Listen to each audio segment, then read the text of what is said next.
Gracias, Elvis, gracias, Elimar, María Fernanda, Gabriela, todos los que están volviendo.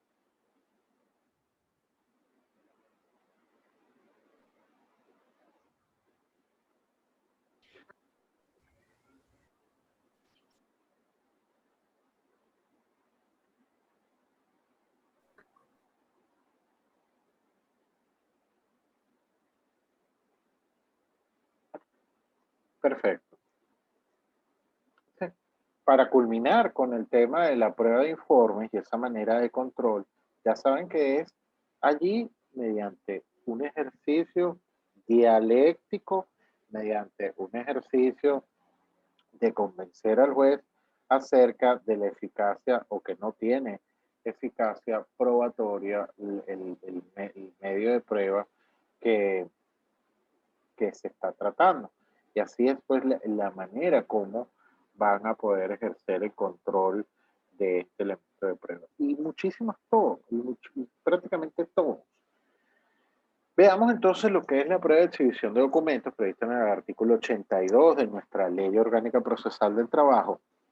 Y de hecho les pasé la semana pasada una sentencia reciente sobre la prueba de exhibición de documentos. Y ustedes van a ver que la sentencia ratifica la sentencia de Daimler Chrysler, eh, que acá está, que vendría siendo como la sentencia líder respecto a la interpretación de la prueba de exhibición de documentos. Conserva las mismas características de la prueba de exhibición de documentos que ustedes conocen del Código de Procedimiento Civil, pero con nuestras particularidades en el procedimiento laboral. Una de las primeras particularidades que tiene en el procedimiento laboral la prueba de exhibición de documentos en lo que el laboral responde es que acá no es, ay, perdón, acá no es como la, el, en el civil ordinario, porque acá se le otorga ya, se le da la característica de un medio de prueba autónomo. Así, pues, a mi modo de ver, más que un medio de prueba es la incorporación o el mecanismo por el cual se incorpora al proceso un documento que se encuentra en poder del adversario o incluso de un tercero.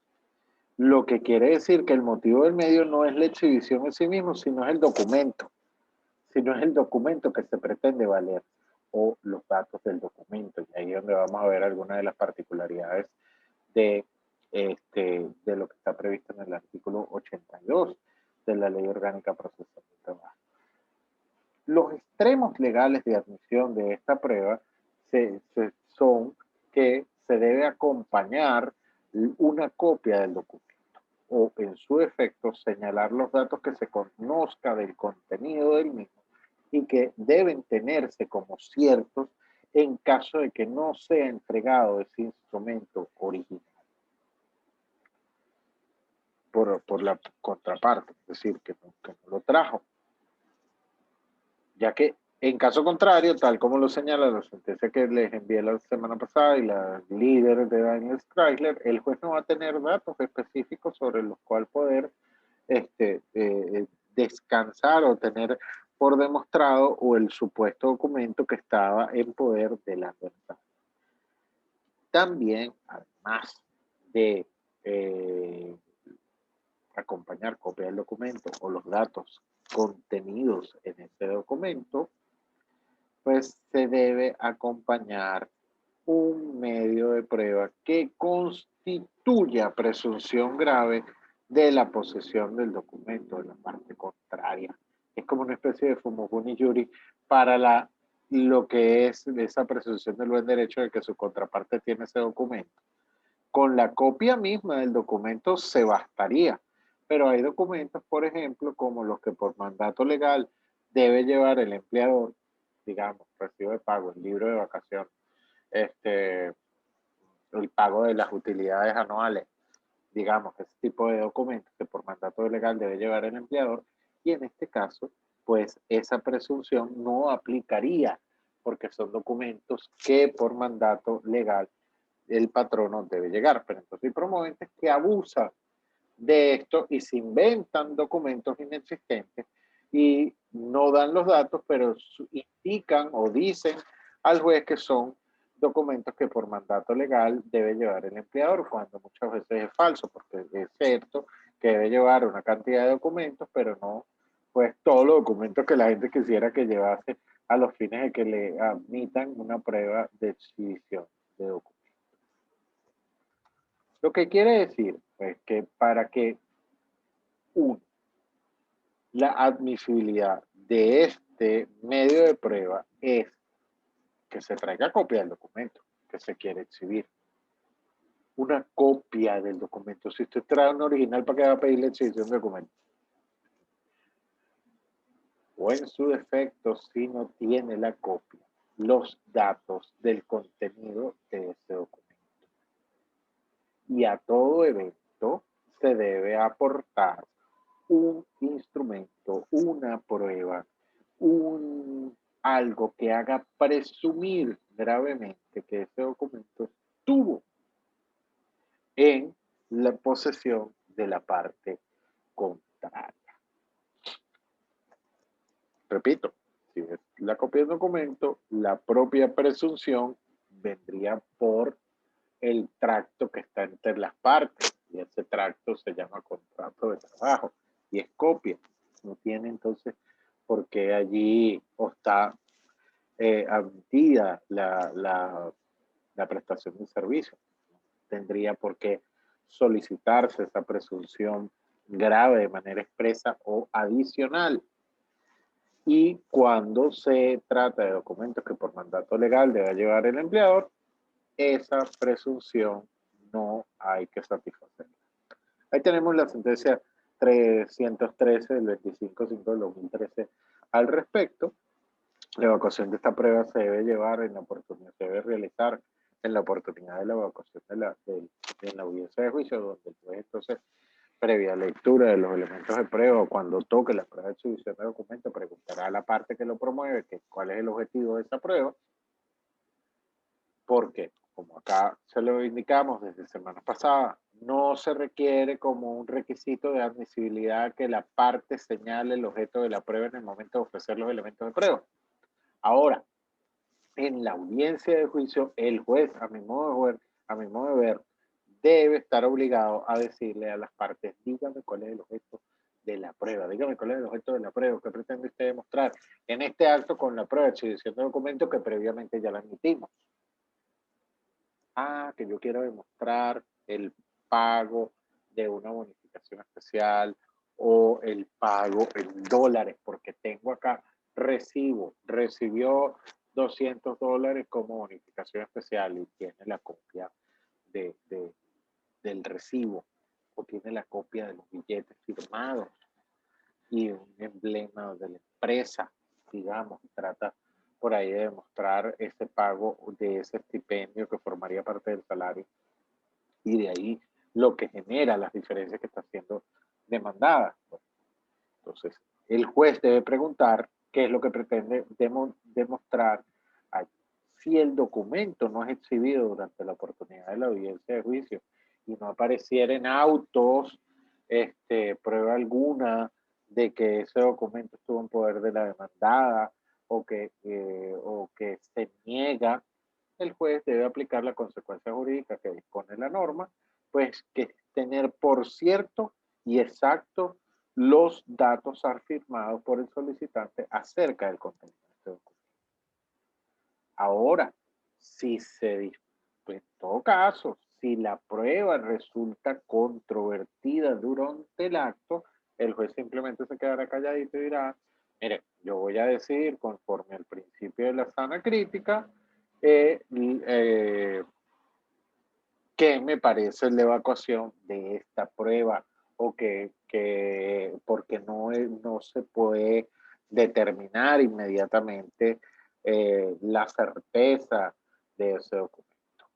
Y puede entonces, por consecuencia, sacar cualquier tipo de manifestación de las partes al respecto, así como de las otras pruebas cursantes en autos, y hacer uso de las presunciones y esa inducción probatoria que tienen los jueces en el procesal laboral y bueno, en todo el constitucional. paradigmas modernos, por así decirlo, esa abducción del razonamiento abductivo e inductivo de los elementos de prueba y sacar, pues entonces, allí las presunciones que su prudente árbitro le aconseje. Sentencia líder, la 1149 del 7 de octubre de 2004, que es pues que si se trata de documentos que debe llevar el patrono por mandato legal, lo que sí es una obligación indicar para la parte promovente son los datos exactos de ese documento. No puede decir allí cualquier tontería, sino que tiene que indicar cuáles son esos datos. Acá le dejamos también algunas sentencias de los superiores del trabajo para que ustedes observen cómo se valora y cómo se admite al proceso esta prueba de exhibición de documentos. En cuanto veamos un poco la prueba de experticia, y la prueba de experticia, o el medio de prueba de experticia, se realiza como un examen o resultado gráfico o por el auxilio de terceros especialistas en la materia, quienes aplicando pues esos conocimientos especiales, el tribunal les solicita o las partes pues la comprobación de ciertos elementos o la apreciación que exija conocimientos especiales y que en todo caso el juez no está obligado a seguir ese dictamen de los expertos si su condición propone a ello. Digamos, una experticia, pues, lo que quiere decir que ese dictamen pericial no es vinculante. Digamos, se necesita realizar una experticia sobre unos recibos de pago que supuestamente están firmados por el trabajador, que se los opusieron a la vista, se los opusieron al reconocimiento del trabajador, donde salen todos los pagos de las vacaciones y utilidades y bonificaciones en fin de año que el actor está reclamando. O sea, mire, uno la firma. Y el experto dice, no, mire, si es la firma del señor, si es la firma del trabajador. Ah, es la firma del trabajador. Entonces, en esa audiencia del 154, que usted podrá decir, bueno, pero mire, a mí igualito le falsificaron la firma, me parece que le falsificaron la firma por las siguientes razones. Las lupas que utilizó el experto no estaban adecuadas,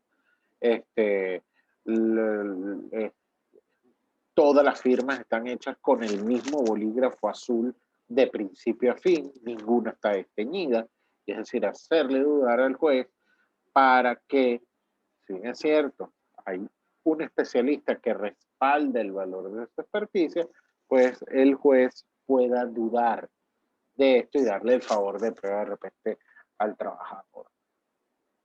No es vinculante. Ahora bien, la experticia no debe ser sobre apreciaciones o cuestiones de derecho. Ya se supone que el experto es el juez y los expertos son las partes. Tienen que ser sobre cuestiones de hecho o sobre algún arte o profesión en específica, las cuales escapen del quehacer jurídico del juez. Miren, no, se requiere una experticia informática. Ah, pues no es informático, pero necesita entonces que un experto le dé esos conocimientos periciales y le dé entonces una luz acerca de los conocimientos científicos acerca de esa experticia que le enseñen acerca de la integridad de los correos electrónicos, digamos, y debe entonces indicarse con claridad y precisión los puntos sobre los cuales deberá realizarse la experticia sobre puntos de hecho sin apreciaciones propias del experto. Únicamente tiene que irse a esos hechos y trasladar sus conocimientos periciales al juez. En el caso de la prueba de testigo, por supuesto que ustedes la conocen, pero en el caso laboral tiene pues sus bemoles también.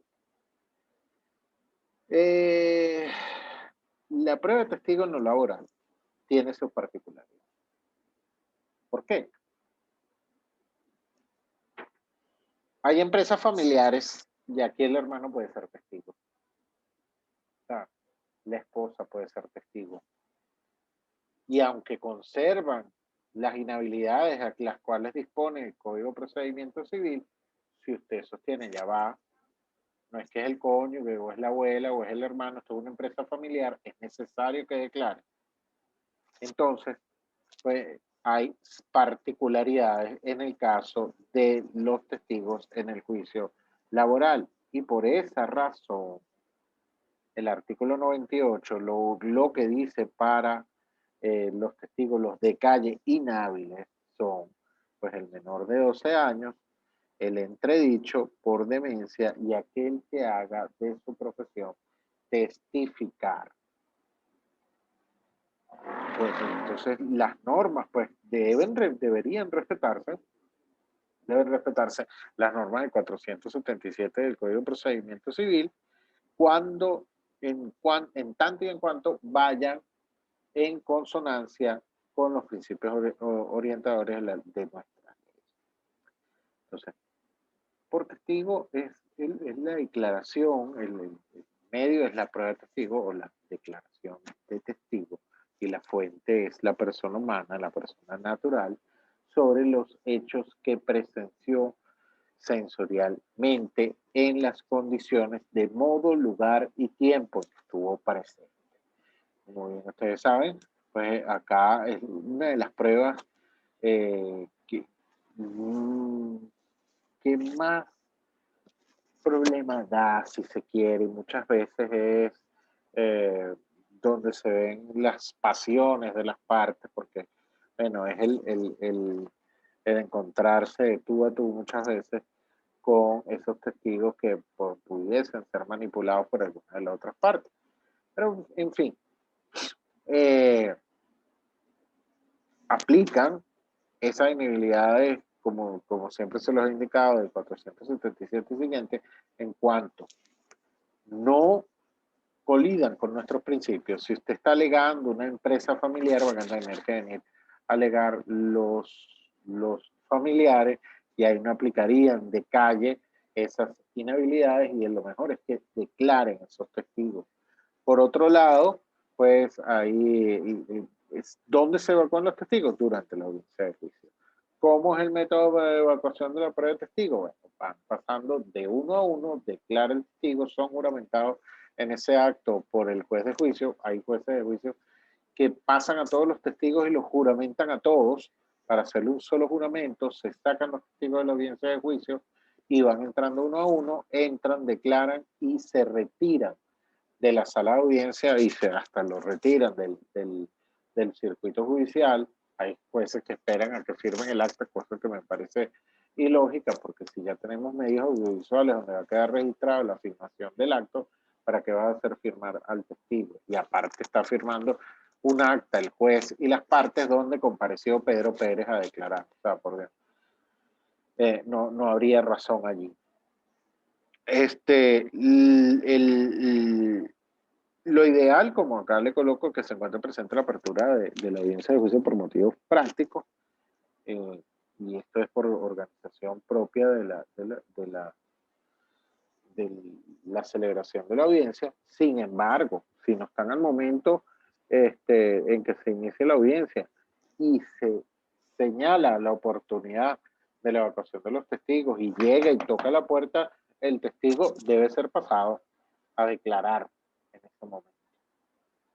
Dice, ay, el testigo llegó tarde, no puede declarar. No, todavía está abierta la audiencia de juicio, todavía se puede admitir la declaración del testigo.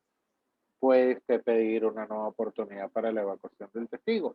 A mi modo de ver, si todavía quedan sesiones de la audiencia de juicio, por decirlo, o no ha culminado, por supuesto que sí. Mire, no compareció el testigo hoy, traía hoy, pero no puede venir hoy, yo pido una nueva oportunidad, pues tiene que acordarle a mi modo de ver esa nueva oportunidad y no lesionarle el derecho a la defensa. La tacha de testigo, como bien ustedes saben, clásico de enervar el valor probatorio de las declaraciones de los testigos es tratar de que ellos caigan en contradicción o que manifiesten o que se vean que tienen interés en las resultas del juicio o que son amigos o enemigos de alguna de las partes. Ese sería el quehacer clásico, por así decirlo, para que el juez no le provoque en el ánimo decidendi decir que ese testigo es hábil o sus declaraciones son contestes o que le pareció sincero. En el momento que usted realice la evacuación de testigo, trate pues mediante el ejercicio dialéctico, mediante el ejercicio pues de la oratoria debida, mediante el razonamiento, hacer caer al testigo en contradicciones o que no se vea fiable. ¿Por qué? Porque el testigo clásicamente desde el artículo 505, 506 del procedimiento civil, pues ha sido valorado conforme al principio de la sana crítica. Ahora bien, si se tacha, bueno, se tacha porque es menor de 12 años. Bueno, es lo que va a traer usted, la cédula. Usted trajeron una cédula falsa, digamos, o porque hace de su profesión testificar, o porque es enemigo jurado de alguna de las partes. Se abre entonces la incidencia de tacha que se debe comprobar dentro de lo que están los artículos 84 y 85 de la ley, y usted podrá promover los elementos de prueba que considere necesarios para enervar o para demostrar que el testigo hace de su profesión testificar o que es una persona entredicha por demencia, que fue declarada entredicha por demencia, tiene demencia senil el señor y dice disparates lamentablemente, entonces esta persona no es hábil en juicio. ¿Cómo lo va a hacer? Trayendo los exámenes médicos de rigor, trayendo pues la sentencia que lo declare como senil o como entredicho en ese periodo que está dispuesto en la ley. La declaración de partes, una prueba del juez laboral, no puede ser susceptible o de promoción por las partes. Es decir, yo promuevo la declaración de partes, ciudadano juez. Yo le voy a traer al trabajador para que declare ante usted. No.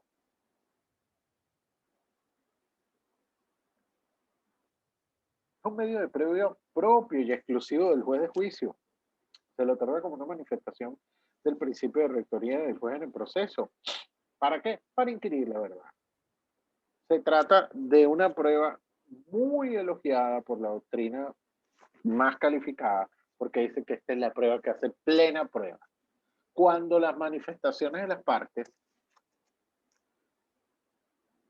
se hacen contra ellas mismas. Si el juez es un juez muy experto, muy avanzado, podrá interrogar a los, o sea, todos pueden interrogarlo, pero del interrogatorio que un juez muy avanzado, muy consciente, realice a las partes, puede sacar manifestaciones que sean declaradas como confesión, y la prima prueba de todo proceso judicial es la confesión. Ojo, la confesión acá no puede ir sobre elementos o de los hechos que se excluye del interrogatorio, pues aquellas propias que persigan una confesión para aplicar sanciones previstas en el OXIMAT por aquello de la prohibición penal, ¿no? Que nadie puede ser declarado culpable sin juicio previo, esa presunción de inocencia, ¿no? Cuando tengan características penales.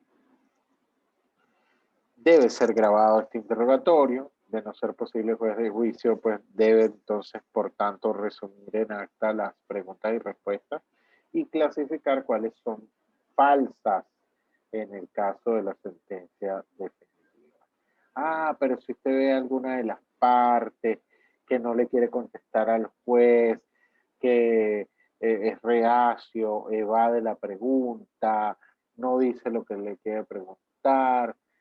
Por esa razón, las preguntas deben ser formuladas de manera asertiva, pues allí el juez puede sacar elementos de convicción para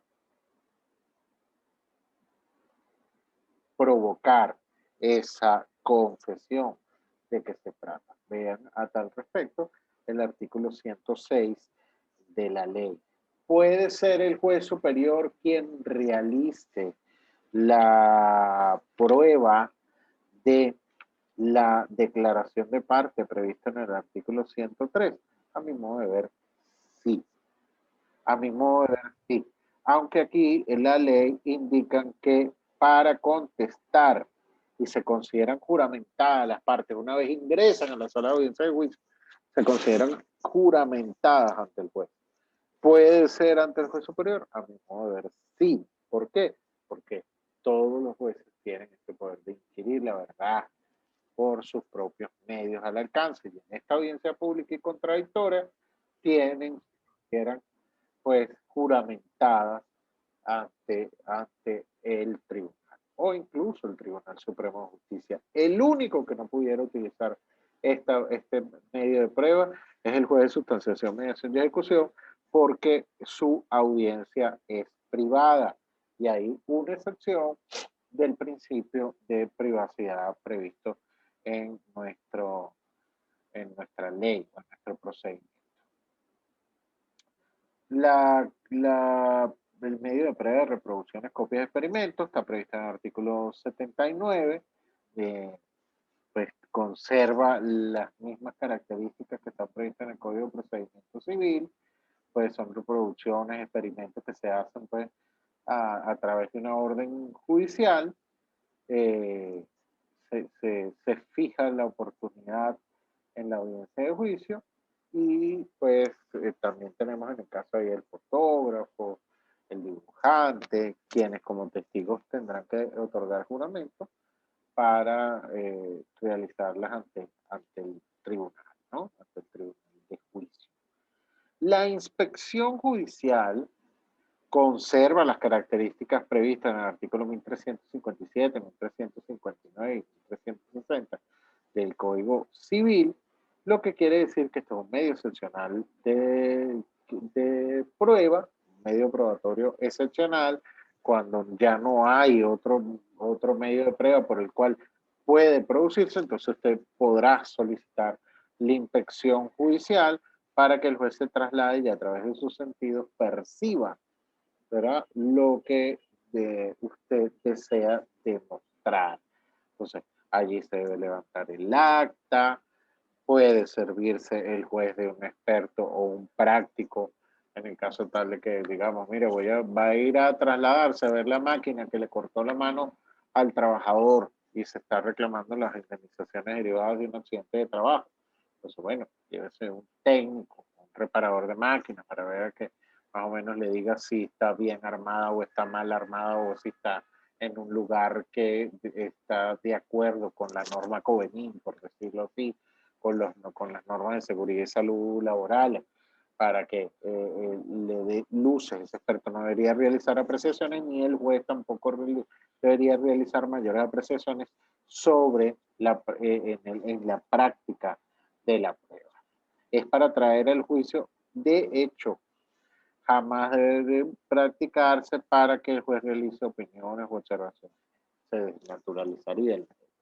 Únicamente para que vaya como un brujo. Yo digo lo que vea y ya está. Y es entonces durante la audiencia de juicio, cuando se evacúe, se trate públicamente en lo que fue la práctica de la prueba de exhibición, la prueba de inspección judicial, es que entonces allí se determinará el valor probatorio que está surja, es decir, el mérito, la eficacia probatoria que está por realizar. Por último, tenemos el tema de los indicios y las presunciones que nuestra ley les otorga las características de auxilio probatorio. Les damos acá un pequeño concepto de lo que es indicio, que es un hecho cierto y verificado a partir del cual se llega a la conclusión por vía de ¿qué? Del razonamiento lógico, que es a través de la experiencia y ese razonamiento científico de que existe otro hecho que no está plenamente demostrado en autos.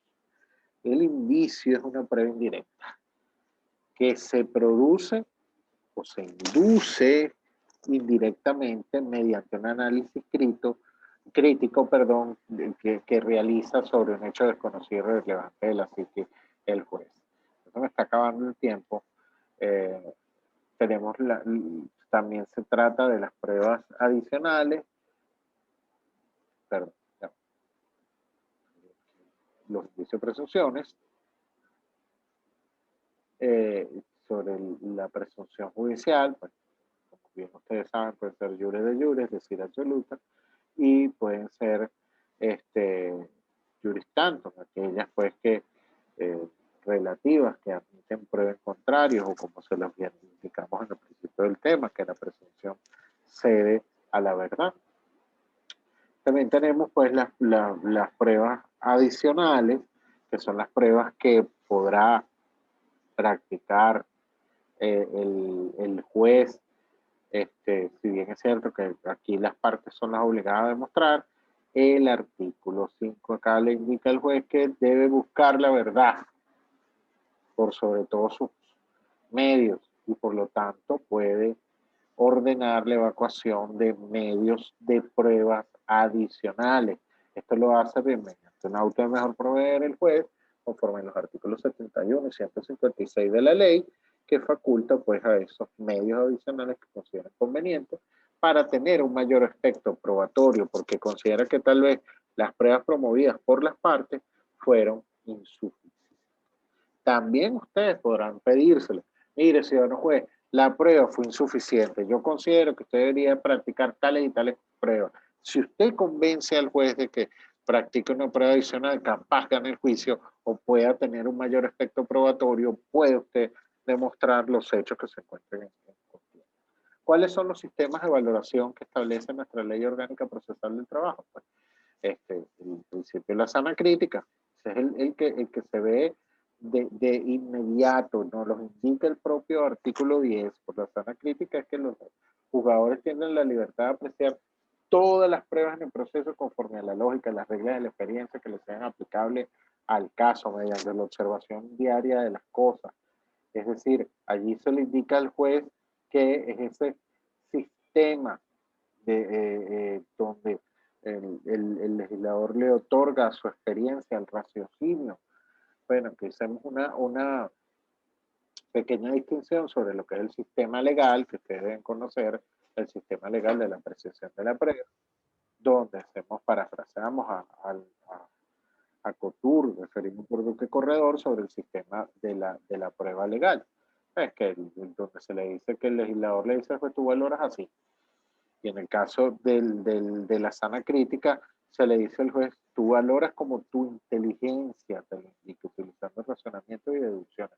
Por ahí hay algo muy de moda, pues, de lo que es esa abducción, la inducción también del razonamiento probatorio, y cómo el juez hace ese mapa mental en la sentencia, para lo cual logra generar la convicción. De ahí es importantísimo, pues, una buena argumentación jurídica y argumentación respecto a ser persuasivo respecto el alegato de tus pruebas, cómo demuestran los hechos objeto de prueba, esos medios de prueba que usted promovió y que evacuó durante la audiencia de juicio.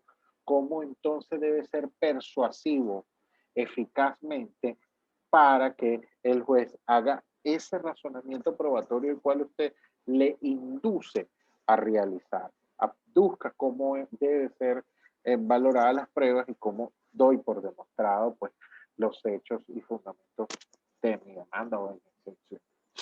En el sistema de la libre condición se le deja la libertad del juez pues, a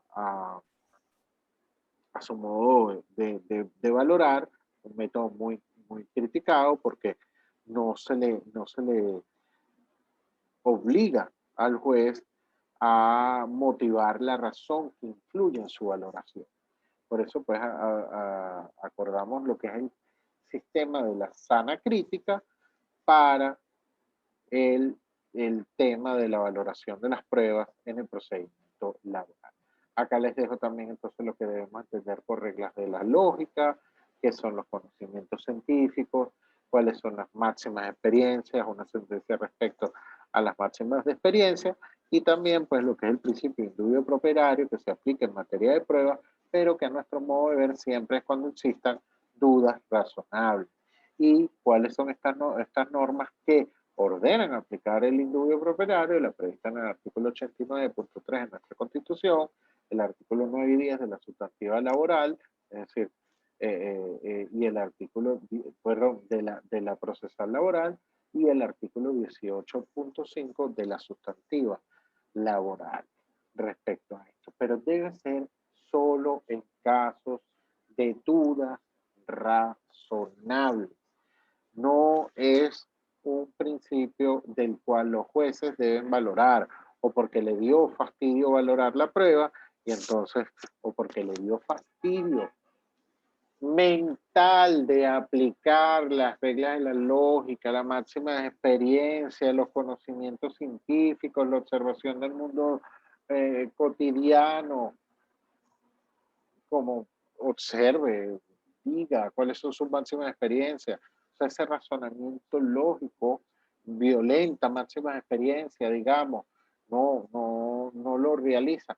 Y por esa razón, entonces, no, bueno, yo tengo dudas y aplico entonces la que más favorezca al trabajador. No, jóvenes, de esa manera no puede aplicarse a nuestro modo de ver lo que corresponde a el tema de la